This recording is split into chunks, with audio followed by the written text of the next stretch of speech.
नमस्कार, स्वागत है आपका बिहार समाचार में। सबसे पहले बड़ी खबर, लालू यादव के जमानत के दिन जैसे जैसे नजदीक आ रहे हैं, पूरे बिहार में खुशियों की लहर दौड़ रही है। तो वहीं राजद तो होली और दिवाली मनाने की तैयारी में है। तो वहीं चिंता की बात यह भी है कि बिहार में कोरोना के बढ़ते मामले को देखते हुए लॉकडाउन लगाने की भी बात हो रही है। तो आज की बड़ी खबरों पर बात करने से पहले आपसे अनुरोध है, कृपया वीडियो को एक प्यारा सा लाइक अवश्य कर दीजिएगा। आपका लाइक करना ही हमारी मेहनत का फल होता है।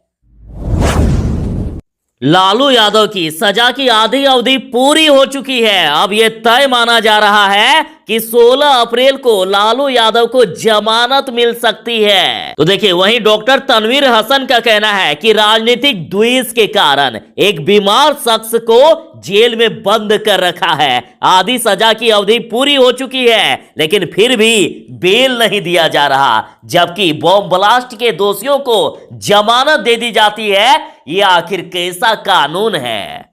तो वहीं लालू यादव की तस्वीर शेयर करते हुए कहा गया है कि मैं उस माटी का वृक्ष नहीं जिसको नदियों ने सींचा है, बंजर माटी में पलकर मैंने मृत्यु से जीवन सींचा है। मैं पत्थर पर लिखी इबादत हूं, शीशे से कब तक तोड़ोगे, मिटने वाला मैं नाम नहीं, तुम मुझको कब तक रोकोगे, तुम मुझको कब तक रोकोगे। पूरे देश में कोरोना के मामले बढ़ रहे हैं, राज्यों को लॉकडाउन तक किया जा रहा है। बिहार में भी खतरा बढ़ते ही जा रहा है। और इधर देखिए, रवीश कुमार जी ने मोदी सरकार की पोल खोलते हुए कहा है कि प्रधानमंत्री देश की जनता को मूर्ख बना रहे हैं। दिन में 2 लाख लोगों के बीच रैली करते हैं और शाम को 2 गज की दूरी का उपदेश देते हैं। तो रिट्वीट में विनोद अंबेडकर लिखते हैं कि कोरोना का पहला अटैक स्कूल कॉलेजों पर ही क्यों, बड़े बड़े चुनावी रैलियों और जनसभाओं पर क्यों नहीं? अनपढ़ रहेगा इंडिया, तभी तो अंधभक्त बनेगा इंडिया। तो वहीं इंडिया टीवी के रवीश कुमार लिखते हैं कि कोरोना के डर से अपने पिता के अंतिम संस्कार में नहीं जाने वाले मुख्यमंत्री भी बंगाल में जाकर चुनाव प्रचार कर रहे हैं। सत्ता की गद्दी पिता से भी बड़ी होती है। लालू यादव की जमानत याचिका पर 16 अप्रैल को सुनवाई होने वाली है और लालू यादव के वकील के साथ अब अन्य सभी का यह कहना है कि लालू यादव को 16 अप्रैल को जमानत मिल सकती है। तो वहीं पूरे बिहार से अब यह मांग की जा रही है कि लालू को रिहाई दो। तो वहीं देखिए, रोहिणी आचार्य लिखती है कि जेल के दीवारों में कैद करोगे कब तुम, जनता के दिलों में जो रहता है उसे दिल से निकालोगे कैसे तुम। तो वहीं आरजेडी नेता भाई वीरेंद्र लिखते हैं कि लालू शख्स नहीं है, एक विचार है, गरीबों का हथियार है। आरजेडी नेता सुरेंद्र प्रसाद यादव लिखते हैं कि नहीं डरा है नहीं डरेगा लालू इन सरकारों से। बिहार के किसानों के लिए खुशखबरी है, बिहार में पहली बार होगी दाल की सरकारी खरीद। 15 अप्रैल से लेकर 15 मई तक सरकार किसानों से दाल खरीदेगी। बिहार के नीतीश कुमार की सरकार ने किसानों के हित में बड़ा फैसला ले लिया है। सरकार ने पहली बार दाल खरीदने की घोषणा करते हुए ये कहा है कि सरकार 1,43,000 क्विंटल चना दाल और 3.25 लाख क्विंटल मसूर दाल खरीदेगी और दोनों का समर्थन मूल्य 5100 रुपए प्रति क्विंटल रखा गया है, यानी 51 रुपए प्रति किलो की दर से चाहे चना दाल हो या फिर मसूर दाल हो, दोनों ही सरकार खरीदने वाली है। लालू यादव के बड़े बेटे तेज प्रताप यादव ने पीएम मोदी और अमित शाह पर कहा है कि मोटा भाई साहब झोला उठाकर कब निकलोगे, साहिब रुकिए तो थोड़ा भारी तो होने दीजिए, खाली लेकर जाएंगे क्या। तो वहीं रिट्वीट में समाजवादी नामक ट्विटर यूजर लिखते हैं कि इतना भी झोला भारी ना हो जाए कि चला भी ना जाए और देश की जनता यहीं पकड़कर कूट दे। और तेज प्रताप यादव ने ये बातें बंगाल चुनाव को लेकर कहे हैं और देखिए रिट्वीट में सुरेंद्र तिवारी नामक ट्विटर यूजर लिखते हैं कि जिस दिन साहब को यह एहसास हो जाएगा कि भाजपा बंगाल का चुनाव हार रही है, उसी रात साहब टीवी से पूरे देश में लॉकडाउन की घोषणा कर देंगे। उसके बाद ईवीएम का होगा इलाज। अभी साहब सिर्फ बंगाल चुनाव के बाकी चरणों में होने वाले मतदान का आकलन करने में व्यस्त हैं। लालू यादव के स्वास्थ्य को लेकर बड़ी खबर है। लालू यादव की सेहत में धीरे धीरे अब सुधार हो रहा है और स्टेबल होने में अभी लगभग 3 से 4 हफ्ता का टाइम लगेगा। लालू यादव दिल्ली एम्स में इलाज करा रहे हैं। कहा जा रहा है कि अब कोई खतरा नहीं है। लालू यादव को पूरी तरह से स्वस्थ होने में लगभग 3 से 4 हफ्ता का टाइम लगेगा और यह भी कहा गया कि लालू प्रसाद यादव का स्वास्थ्य अभी ऐसा नहीं है कि उन्हें एम्स से रिलीज किया जा सके। अब तक की बड़ी खबर कि बिहार में लगने वाला है लॉकडाउन। बिहार में स्कूल कॉलेज बंद कर दिए गए हैं, कई पाबंदियां लगा दी गई है, लेकिन पंचायत चुनाव को देखते हुए अभी लॉकडाउन से सरकार बच रही है। लेकिन जिस तरह से बिहार में कोरोना के मामले बेकाबू होते ही जा रहे हैं, तो अब लॉकडाउन लगाना ही एक ऐसा विकल्प है, ऐसा माना जा रहा है। अब तक ये देखा जा रहा है कि जहां चुनाव होता है, जहां चुनावी रैलियां होती है, वहां कोरोना नहीं पहुंचता है। बिहार में भी पंचायत चुनाव होने वाला है, लेकिन देख लीजिए अभी देश के कई राज्यों को लॉकडाउन किया जा रहा है। महाराष्ट्र में भी 8 से 15 दिनों का लॉकडाउन लग सकता है। मध्य प्रदेश के 12 शहरों को तो पूरी तरह से लॉकडाउन कर दिया गया है। 19 अप्रैल तक यहां लॉकडाउन बढ़ गया और साथ ही लगातार ट्रेनों से पॉजिटिव मरीज बिहार आ रहे हैं। और बिहार में 17 अप्रैल को सर्वदलीय बैठक होने वाली है। मुख्यमंत्री नीतीश कुमार लॉकडाउन को लेकर बड़ा फैसला ले सकते हैं।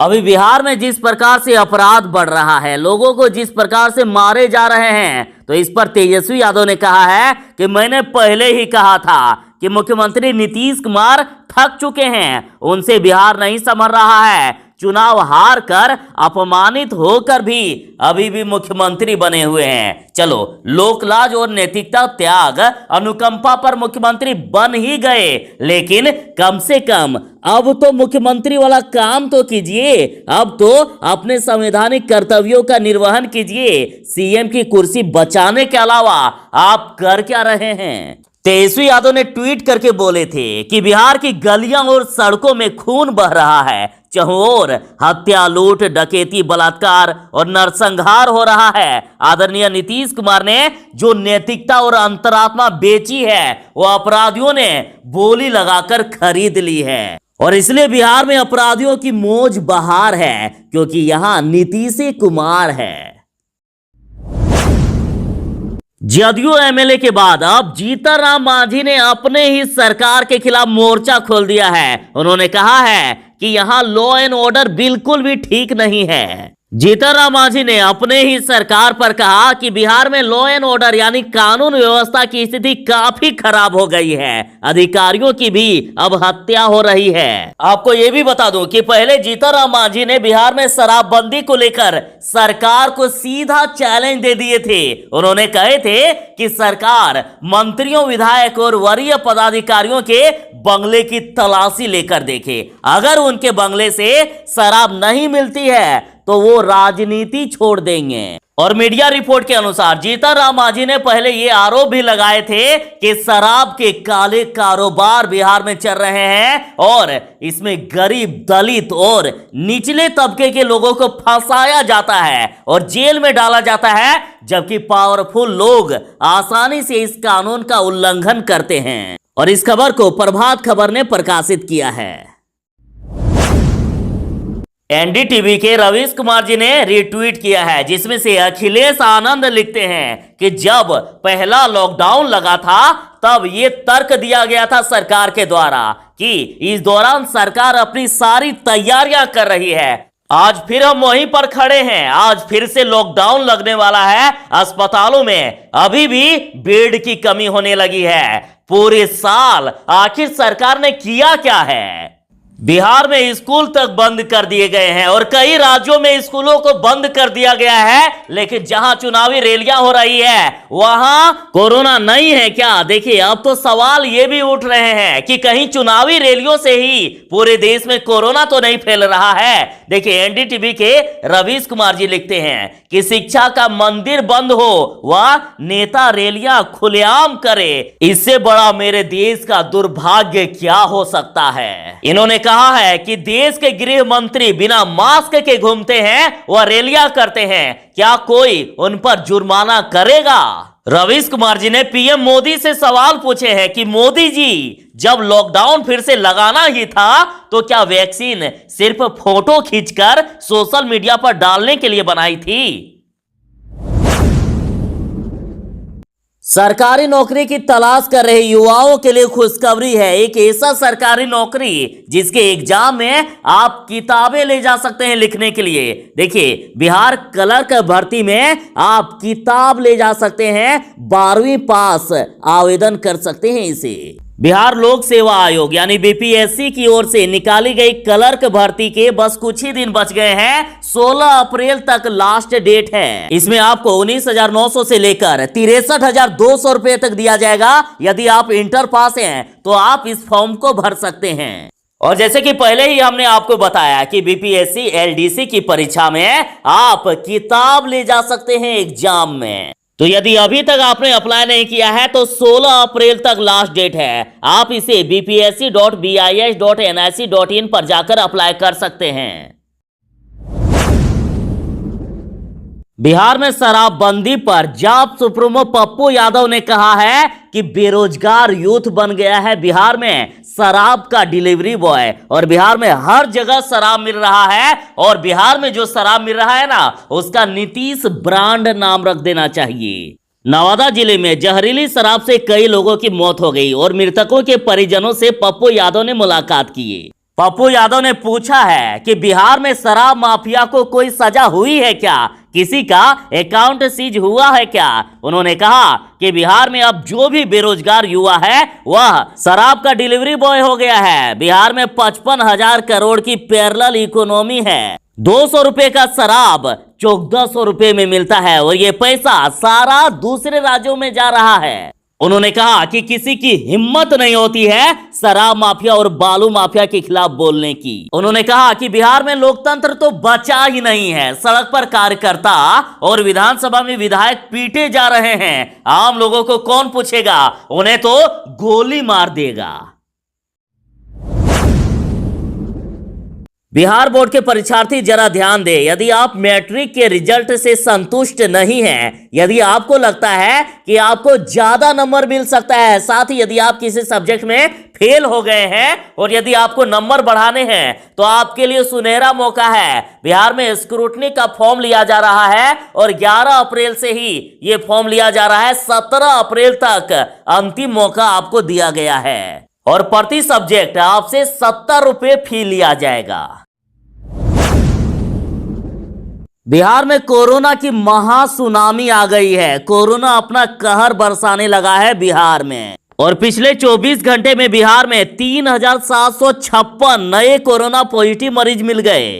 तो वहीं बिहार में एक्टिव मरीजों की संख्या 14,695 हो गई। और इन आंकड़ों को जानने के बाद लोगों के पैरों तले जमीन खिसक जा रही है। दरअसल देश भर में कहर बरसाने के बाद कोरोना बिहार में भी अपना विकराल रूप दिखाने लगा है। अभी हालात इतनी बद से बदतर हो गई है कि प्रति मिनट 1 से ज्यादा लोग कोरोना पॉजिटिव हो रहे हैं।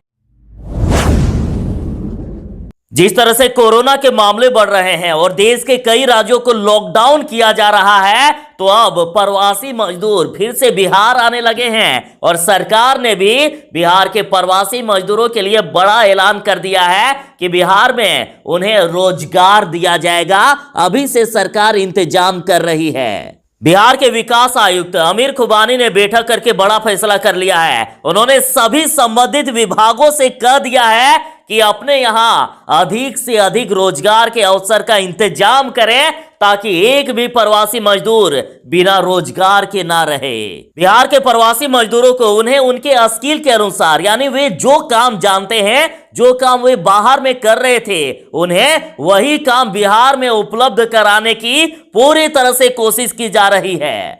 बिहार आने पर सभी प्रवासी मजदूरों से फॉर्म भराया जाएगा और उन्हें जैसा रोजगार चाहिए वैसा ही रोजगार बिहार सरकार उन्हें उपलब्ध कराने की पूरी कोशिश कर रही है।